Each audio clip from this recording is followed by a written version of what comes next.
Ladies and gentlemen, there are moments in life when the path grows dark, when the noise of the world drowns out the whisper of hope, and we wonder, does anyone see us? Does anyone hear the cry in the night? But I tell you this day, God knows where you are. Before the foundations of the earth were laid, before you drew your first breath, before the first tear ever touched your cheek, He saw you. He knew your name. He numbered your days. You may feel hidden, forgotten, wandering in a wilderness with no map. But the God who found Hagar in the desert, the God who met Moses in the wilderness, the God who called out to Elijah in the cave, that same God is not distant. He is near, He is present, and He has not lost track of you. Tonight, I declare a truth that shakes the very gates of fear and doubt. You are not lost because you are known. Known by the one who holds the stars and yet numbers the hairs on your head. Let the heavens bear witness. God knows where you are, and He is not done with you yet. God's knowledge of you is absolute. Nothing about you is hidden from Him. This is not merely a theological concept. It is the heart of the divine relationship we are called to experience. In a world filled with distractions, noise, and the ever-pressing need for validation from others, there is a profound truth that can give us both peace and power. God knows you. Truly, completely, and intimately does. The psalmist David once declared, "O Lord, you have searched me and known me. You know my sitting down and my rising up. You understand my thought afar off. You comprehend my path and my lying down, and are acquainted with all my ways." Psalm 139:1-3. This statement reflects an understanding that is beyond human comprehension. There is no aspect of your life that is hidden from God. The truth that God knows everything about you, your thoughts, your feelings, your actions, is not meant to cause fear, but to instill confidence and comfort. It means that you are not alone in your struggles or your joys, for God is fully aware of where you are, emotionally, mentally, and physically. Consider the profound implications of this. In a society that often prizes anonymity and privacy, it can be overwhelming to think that someone knows everything about you. However, God's knowledge of you is not invasive or controlling, but it is loving and life-affirming. He sees you in your most vulnerable moments, your darkest hours, and your greatest triumphs. His gaze is not one of judgment, but one of understanding and compassion. No matter where you are or what you're going through, He knows. And this knowing is not a passive awareness, it is an active presence. God is not distant, watching from afar. He is near, involved, and invested in every detail of your life. When you feel lost, when you wonder if anyone truly sees the pain you carry, remember that God is already aware. He knew you before you knew yourself, before your first breath, before your first heartbeat. The Creator who formed the mountains and set the stars in their places has never lost sight of you. He knows your heart's deepest desires, your hidden fears, and your silent prayers. His knowledge of you isn't just a passing acknowledgement. It's a constant, intimate awareness of everything that makes you who you are.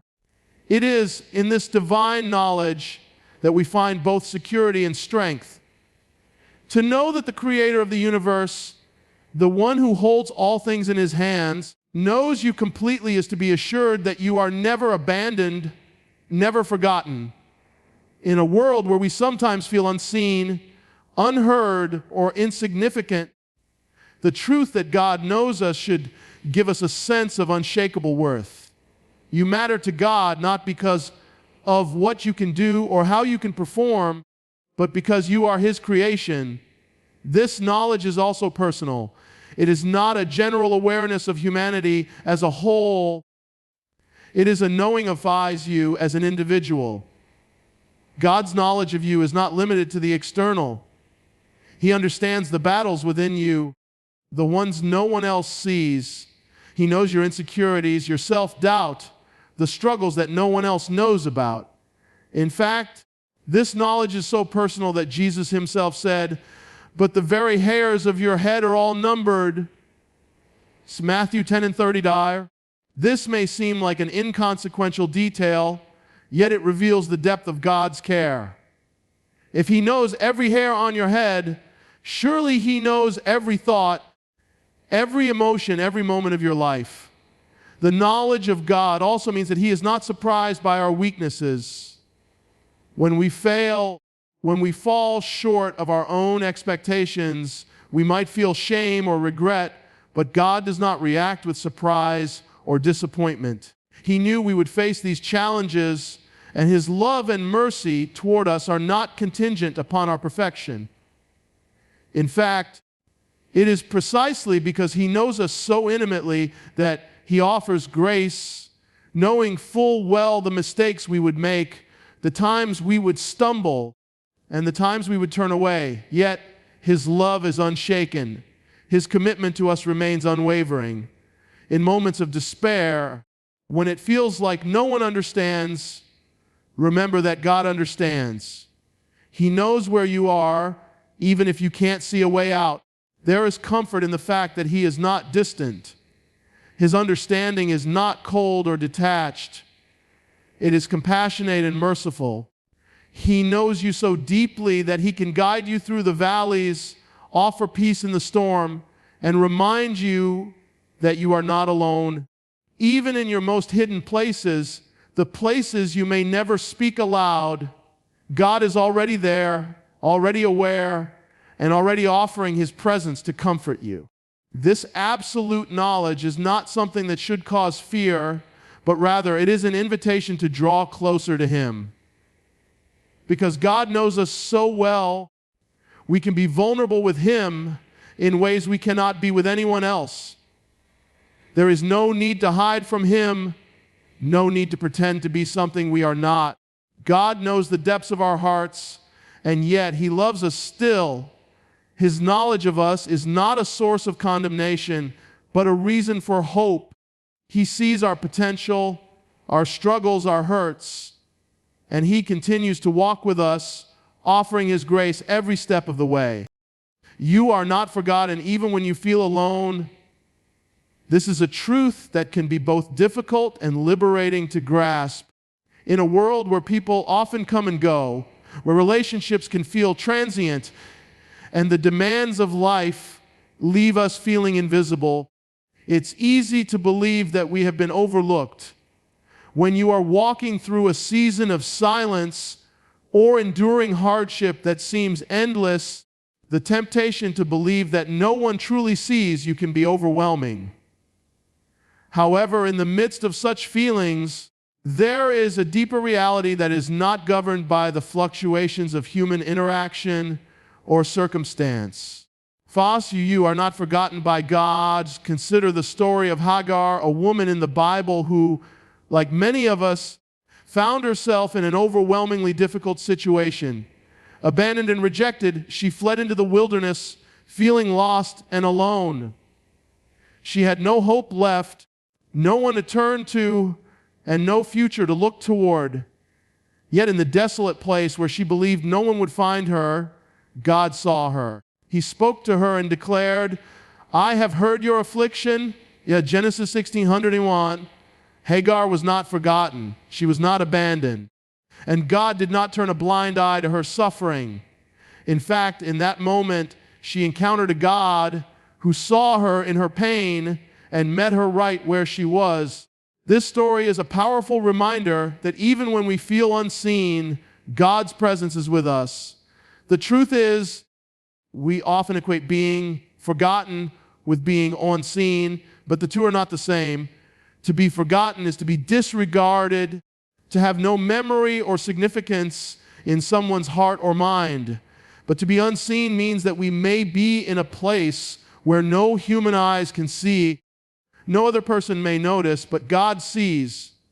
He sees every tear you've cried, Every moment you've endured in silence, and every struggle that no one else knows about, you are never truly invisible to God.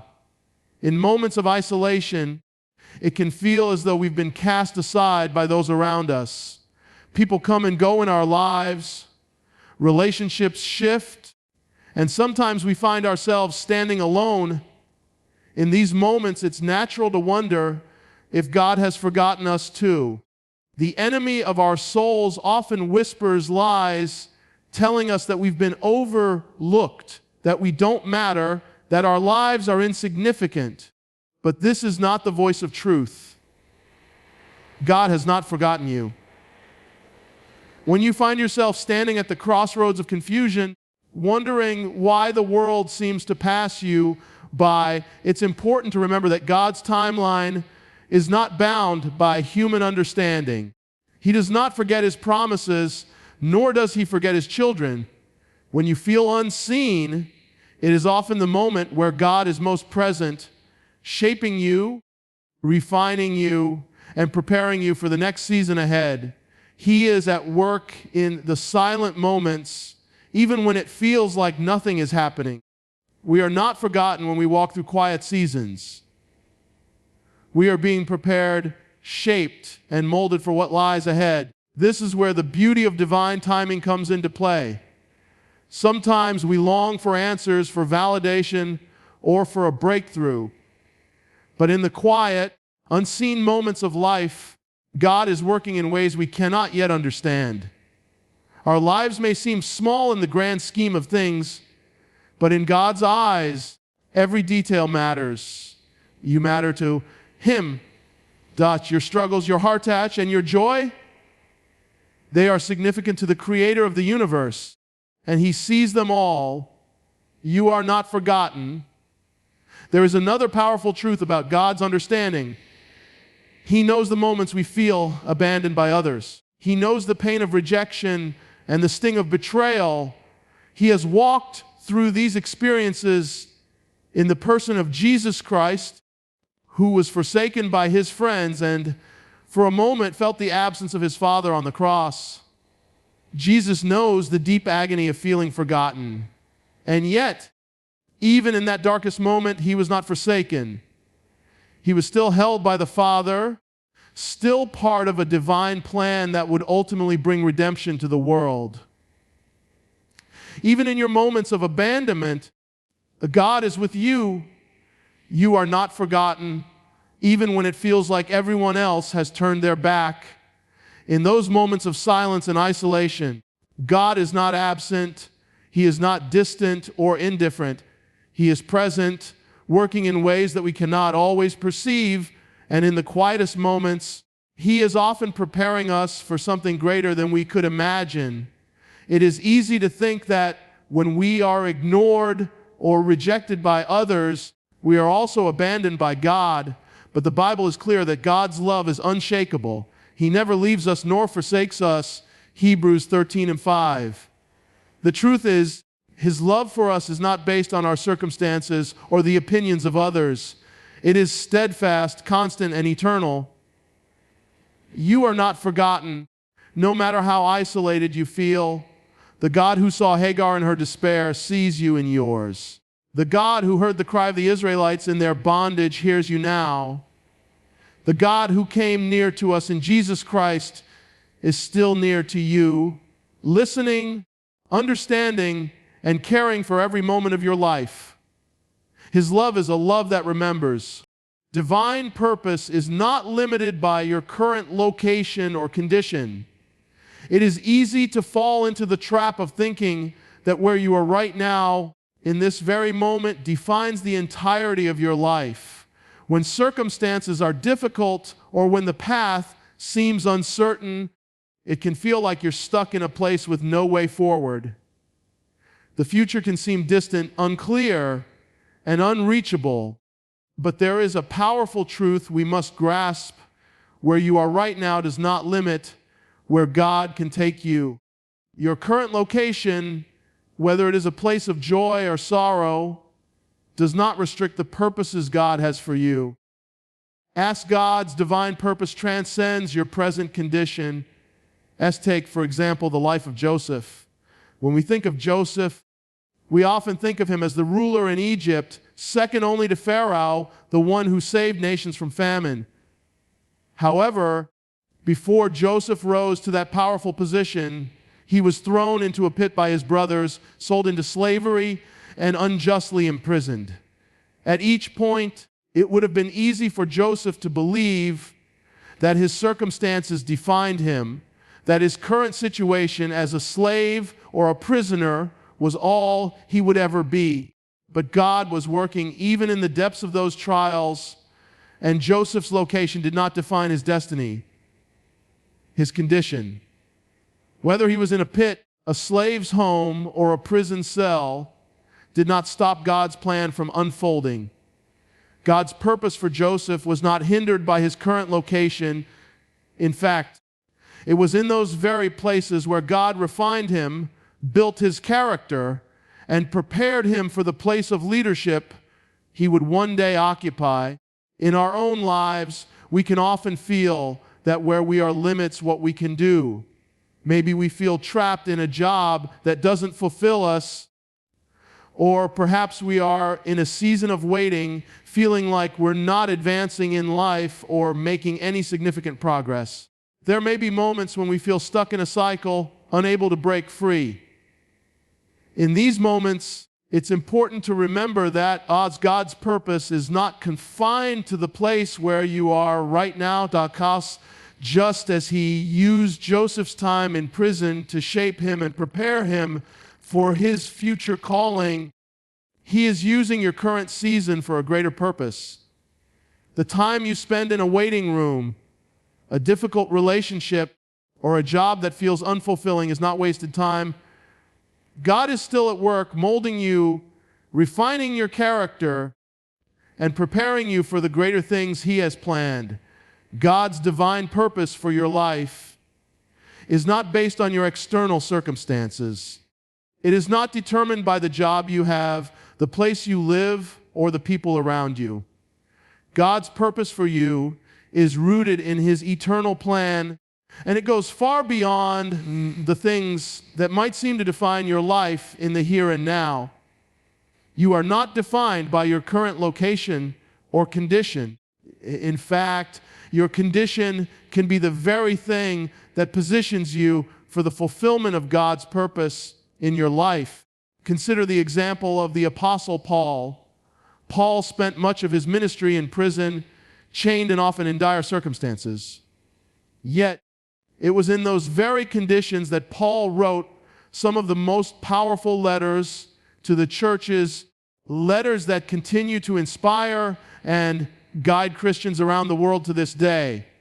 His imprisonment did not hinder the purpose of God on his life. In fact, it amplified it.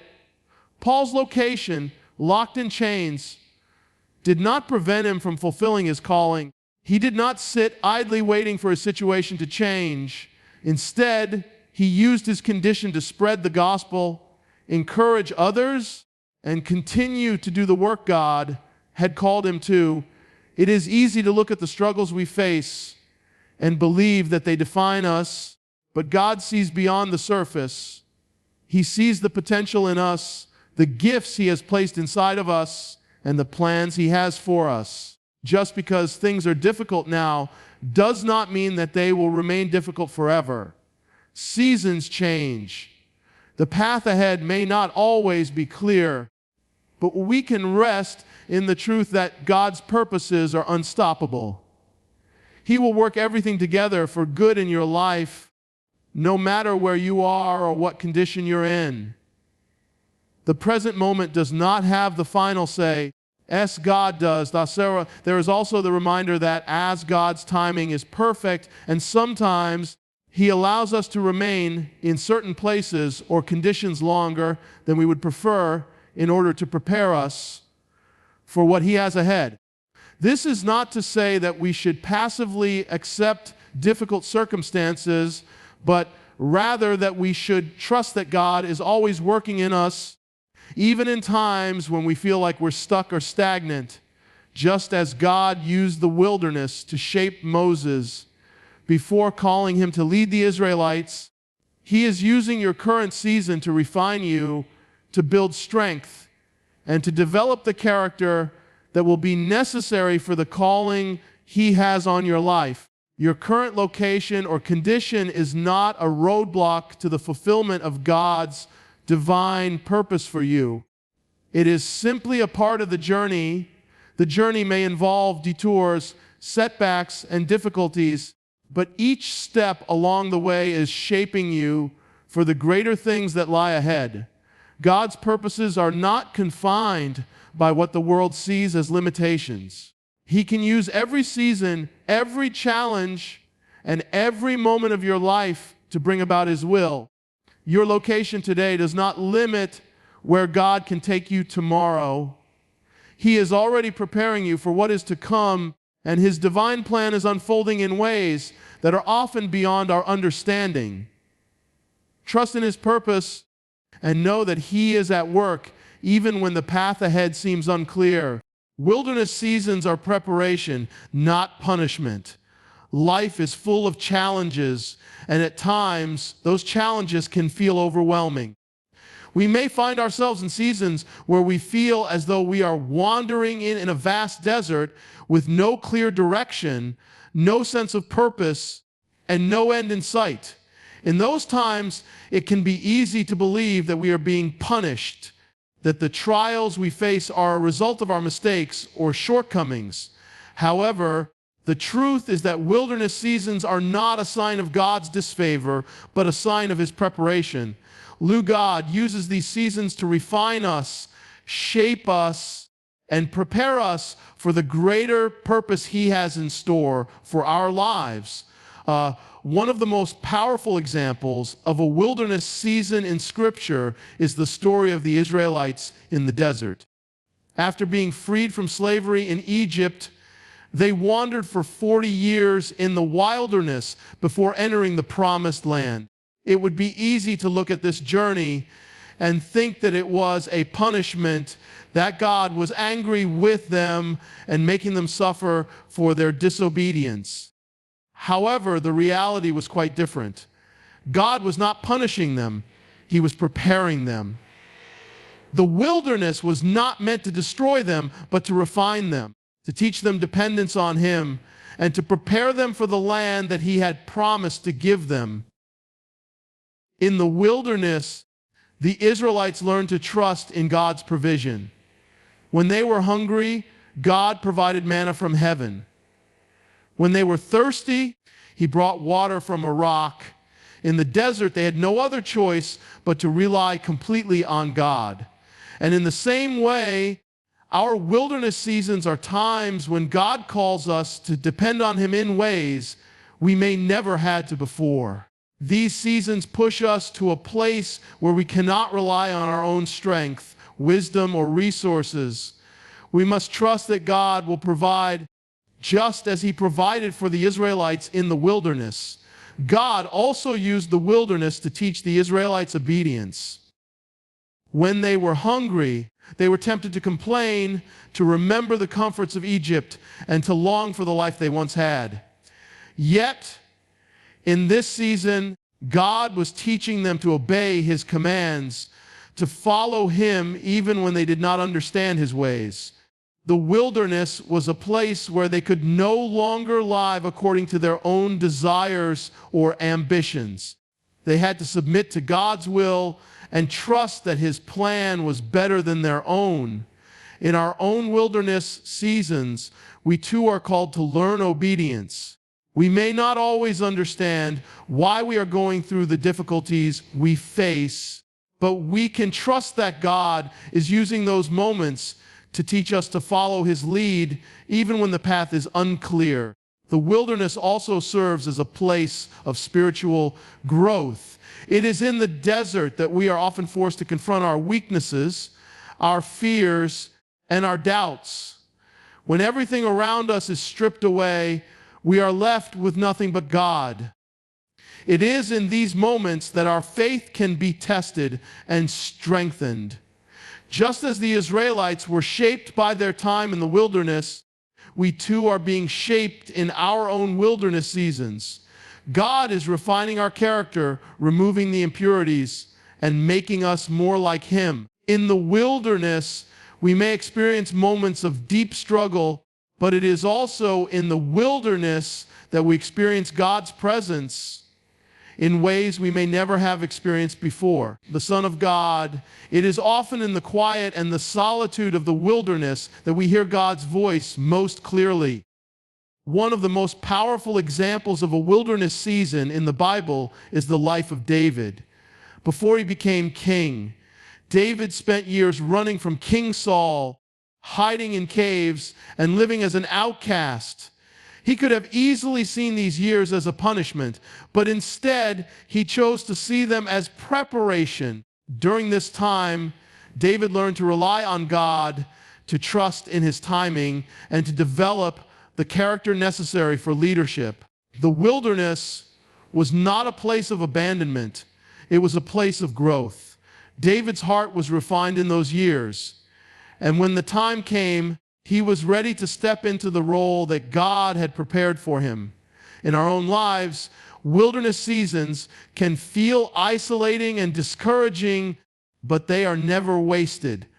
Even when we cannot see the purpose behind our struggles, God is at work. He is using these seasons to prepare us for the next phase of His plan. The wilderness is a place where we learn to trust God more deeply, where we are taught obedience, and where we grow spiritually. Just as the Israelites were not left alone in the desert, we are not left alone in our own wilderness. God is with us every step of the way, leading us, refining us, and preparing us for the promised land that lies ahead. If you find yourself in a wilderness season today, know this: God is not punishing you. He is preparing you. The challenges you face are not a reflection of His anger, but a part of His divine plan to refine you and make you more like Him. The wilderness may feel long and difficult, but is also a place of growth where you are being shaped and prepared for what God has in store for you. So, instead of viewing the wilderness as a place of punishment, see it as a place of preparation. God is working in your life, even when you cannot see the full picture. Trust in His plan, rely on His provision, and know that the wilderness will not last forever. God shows up in the hidden places, the caves, deserts, and prisons. In our lives, there are often moments when we feel overlooked, forgotten, or cast aside. We might find ourselves in situations where no one seems to see our struggles or understand our pain. Whether it's a time of emotional isolation, financial hardship, or personal trial, the places we consider to be hidden or lowly often feel like places of abandonment. Yet, the truth is that these hidden places are not places of neglect, but places where God is most present. God shows up in the hidden places, those places we would rather avoid, and He uses them to shape us and reveal His glory. In the Bible, we see countless examples of individuals who experience these hidden, often painful seasons, but in each of them, God was deeply involved. One of the most powerful examples is the story of David. Before he was crowned king of Israel, David spent years living in caves, hiding from King Saul, who sought his life. These caves were dark, lonely, and seemingly without purpose. Yet, it was in those caves that David learned to rely on God like never before. In the solitude of those hidden places, David's relationship with God deepened. It was in those caves that David wrote many of the Psalms, pouring out his heart to God, while others might have seen these caves as a place of defeat. David saw them as a place where God showed up in a powerful way, teaching him to trust, to wait, and to worship in the midst of adversity. Similarly, consider the story of Elijah the prophet. After a great victory over the prophets of Baal, Elijah found himself fleeing for his life, hiding in a cave. In this moment, Elijah was discouraged and ready to give up, feeling like he was the only one left who remained faithful to God.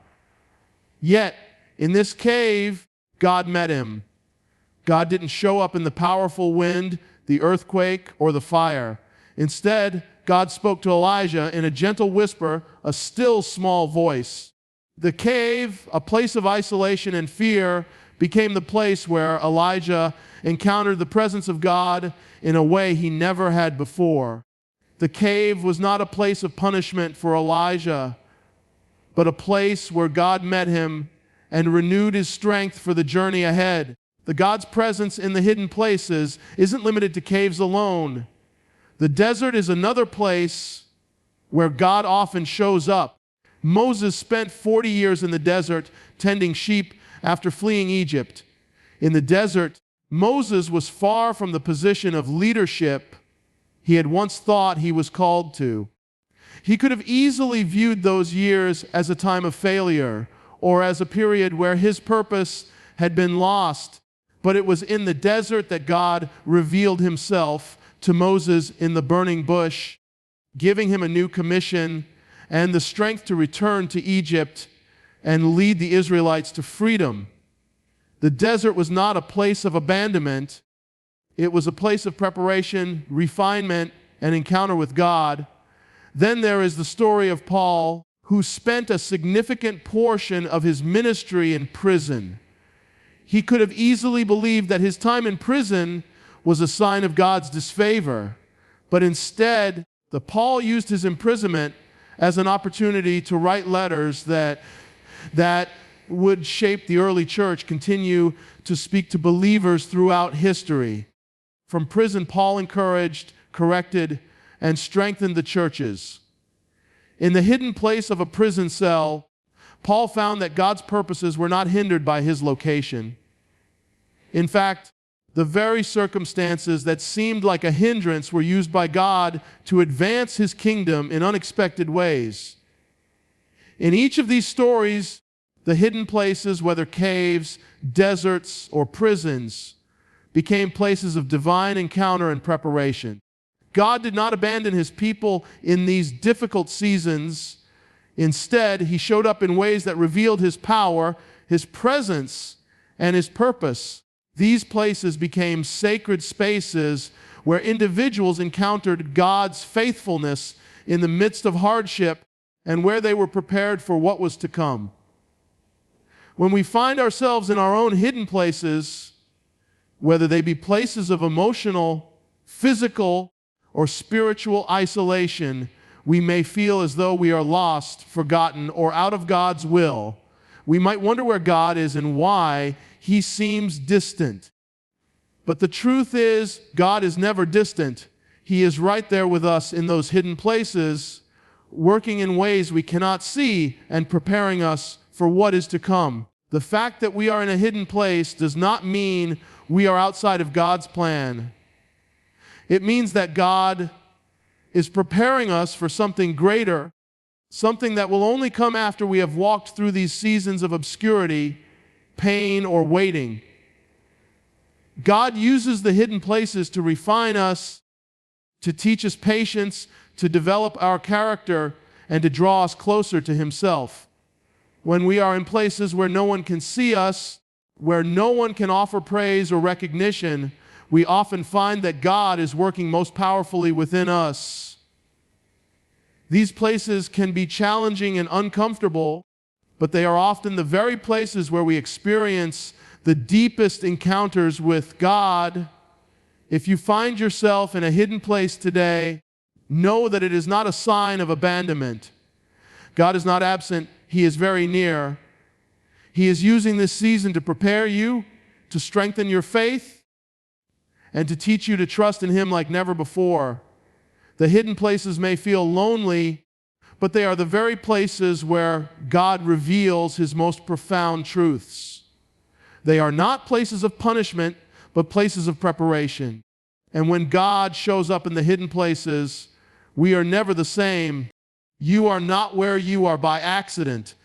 Life is filled with detours, unexpected turns, and moments that seem to take us far from the path we envisioned.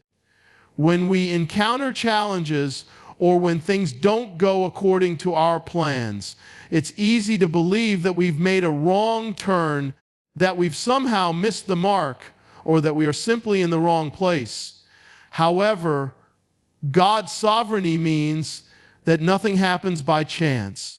Every place, every season, and every experience is part of His greater plan. You are exactly where you are supposed to be. Our God is in control, and He has placed you in this very moment for a reason, A-B-A-B-O. Think about the story of Esther. Her story is one of divine timing and purpose. Esther was an orphan who found herself in the king's palace, chosen to be part of a beauty contest for the position of queen. At first glance, it might seem like Esther's life was dictated by circumstances beyond her control, like she was just a girl caught up in a royal competition. But Esther's story wasn't about chance, it was about divine placement. God had positioned her in the king's palace for a specific purpose, to save the Jewish people. In the seemingly random events of her life, God was working behind the scenes, preparing Esther for a moment of destiny. She was exactly where she needed to be, even though she didn't understand the full picture at the time. Similarly, we see the example of Ruth.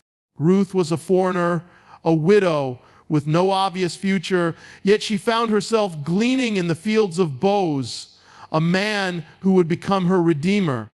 Ruth's story is one of faithfulness, but it is also a story of divine placement. Her life, though marked by loss and hardship, was part of God's sovereign plan to bring about the lineage of King David and ultimately the birth of Jesus Christ. Ruth could have chosen to return to her own people, but instead she chose to stay with her mother-in-law Naomi and step into the unknown. In that decision, God positioned her exactly where she needed to be. Ruth's story reminds us that even when life's circumstances seem random or without clear direction, God is at work guiding us toward the purpose He has for us. In our own lives, we often find ourselves questioning our circumstances. We might wonder why we're in a particular job, why we are facing a specific struggle, or why we are living in a certain place. When things don't go according to our plans, it can be tempting to believe that we've somehow made a mistake. However, God's ways are not our ways. His plan for us is often far greater than we can understand in the moment. The place you are in right now not be where you thought you'd be, but it is exactly where God has led you. It is a place of preparation, a place where God is working to refine you, shape you, and align you with His purpose for your life. The Bible is full of stories of people who found themselves in unexpected places, yet those places were precisely where God wanted them. Joseph's life is another example of this truth. He was sold into slavery by his brothers, falsely accused and thrown into prison. From the outside, it seemed like everything in Joseph's life was going wrong. But Joseph was exactly where he needed to be. His time in prison was not a mistake. It was during those years of hardship that Joseph's character was refined, his leadership skills were honed, and his faith in God was strengthened. Eventually, Joseph was placed in a position of power in Egypt, and God used him to save not only his family, but many nations from famine. Joseph's life reminds us that even when we don't understand the detours and delays in our lives, God is at work. He is leading us to a place where we can fulfill the purpose He has for us. The Apostle Paul's life also exemplifies the truth that we are not where we are by accident. Paul was an influential leader in the early church, but his journey was not easy. He was shipwrecked, beaten, imprisoned, and rejected by many. Yet, Paul understood that these experiences were part of God's plan for his life. His imprisonment, for example, led him to write letters to churches that continue to be foundational for Christian teaching today. Paul's time in prison wasn't wasted. God used that hidden place to spread the gospel in ways that could not have been accomplished otherwise. Paul's story teaches us that even when we find ourselves in difficult or seemingly wrong places, God is still at work using our circumstances to fulfill His purposes. If you feel like you are in a place you didn't plan for, a situation you didn't expect, take heart. God is never surprised by where you are. His sovereignty means that He has placed you in this season, in this location, and in this moment for a reason. Whether you find yourself in a position of influence or a place of waiting, God is working in you, preparing you for the next step. His purpose is being fulfilled even when you cannot see it. Trust that He knows exactly where you are, and He is leading you exactly where you need to go. You are not where you are by accident. You are where you are because God, in His infinite wisdom, has placed you there.